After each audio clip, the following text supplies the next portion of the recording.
The Tale of Benjamin Bunny. One morning, a little rabbit sat on a bank. He pricked his ears and listened to the treat-trot of a pony. A gig was coming along the road. It was driven by Mr. McGregor, and beside him sat Mrs. McGregor in her best bonnet. As soon as they had passed, little Benjamin Bunny slid down into the road and set off with a hop, skip, and a jump to call upon his relations who lived in the wood at the back of Mr. McGregor's garden. That wood was full of rabbit holes, and in the neatest, sandest hole of all lived Benjamin's aunt and his cousins, Flopsy, Mopsy, Cottontail, and Peter. Old Mrs. Rabbit was a widow. She earned her living by knitting rabbit wool mittens and muffetees. I once bought a pair at a bazaar.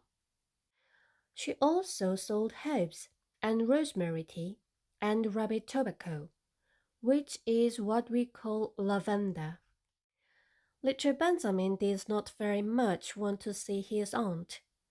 He came round the back of the fir tree and nearly tumbled upon the top of his cousin, Peter. Peter was sitting by himself. He looked poorly and was dressed in a red cotton pocket handkerchief. "Peter," said little Benjamin in a whisper, "who has got your clothes?" Peter replied, "The scarecrow in Mr. McGregor's garden," and described how he had been chased about the garden and had dropped his shoes and coat.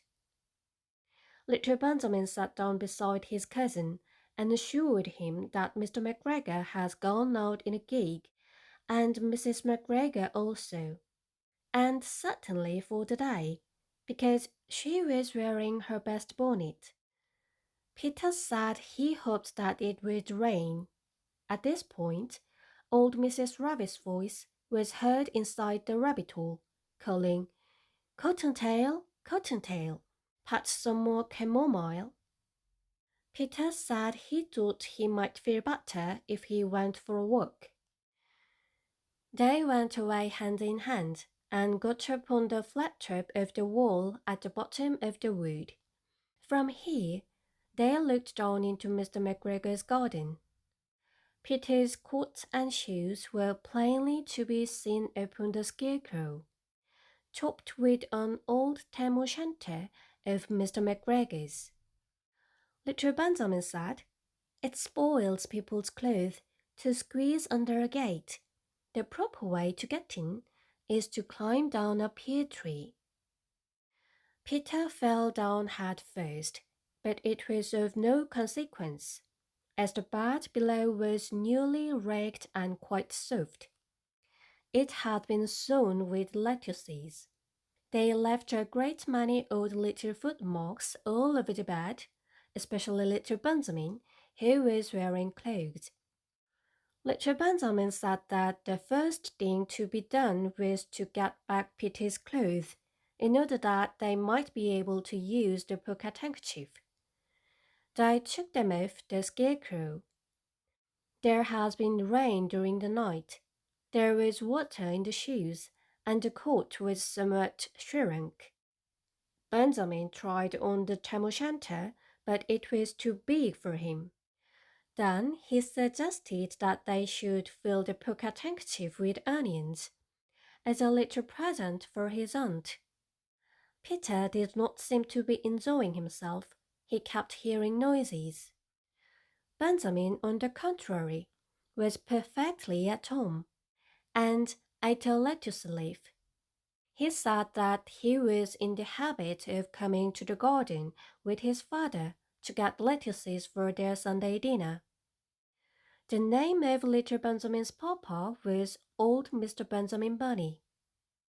The lettuces certainly were very fine.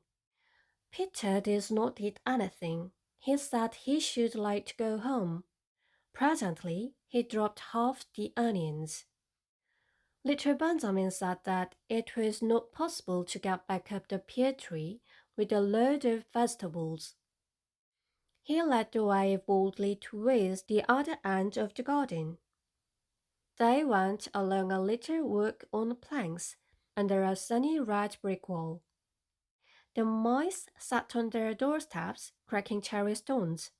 They winked at Peter Rabbit and little Benjamin Bunny. Presently, Peter let the pocket handkerchief go again. They got amongst flower pots and frames and tubs. Peter heard noises worse than ever. His eyes were as big as lollipops. He was a step or two in front of his cousin when he suddenly stopped. This is what those little rabbits saw round the corner. Little Benjamin took one look, and then, in half a minute, less than no time, he hid himself and Peter and the onions underneath a large basket. The cat got up and stretched herself and came and sniffed at the basket. Perhaps she liked the smell of onions. Anyway, she sat down upon the top of the basket. She sat there for 5 hours. I cannot draw you a picture of Peter and Benjamin underneath the basket, because it was quite dark, and because the smell of onions was fearful. It made Peter Rabbit and little Benjamin cry. The sun got round behind the wood, and it was quite late in the afternoon. But still the cat sat upon the basket. At length there was a pitter-patter, pitter-patter, as some bits of mortar fell from the wall above. The cat looked up and saw old Mr. Benjamin Bunny prancing along the top of the wall of the upper terrace. He was smoking a pipe of rabbit tobacco and had a little switch in his hand. He was looking for his son. Old Mr. Bunny has no opinion whatever of cats. He took a tremendous jump off the top of the wall onto the top of the cat, and cuffed it off the basket, and kicked it into the greenhouse, scratching off a handful of fur. The cat was too much surprised to scratch back. When old Mr. Bunny had driven the cat into the greenhouse, he locked the door. Then he came back to the basket and took out his son Benjamin by the ears and whipped him with the little switch. Then he took out his nephew Peter. Then he took out the handkerchief of onions and marched out of the garden. When Mr. McGregor returned about half an hour later, he observed several things which perplexed him. It looked as though some person had been working all over the garden in a pair of clothes. Only the footmarks were too ridiculously little. Also, he could not understand how the cat could have managed to shut herself up inside the greenhouse, locking the door upon the outside. When Peter got home, his mother forgave him, because she was so glad to see that he had found his shoes and coat. Cottontail and Peter folded up the pocket handkerchief, and old Mrs. Rabbit strung up the onions and hung them from the kitchen ceiling, with the bunches of herbs and the rabbit tobacco.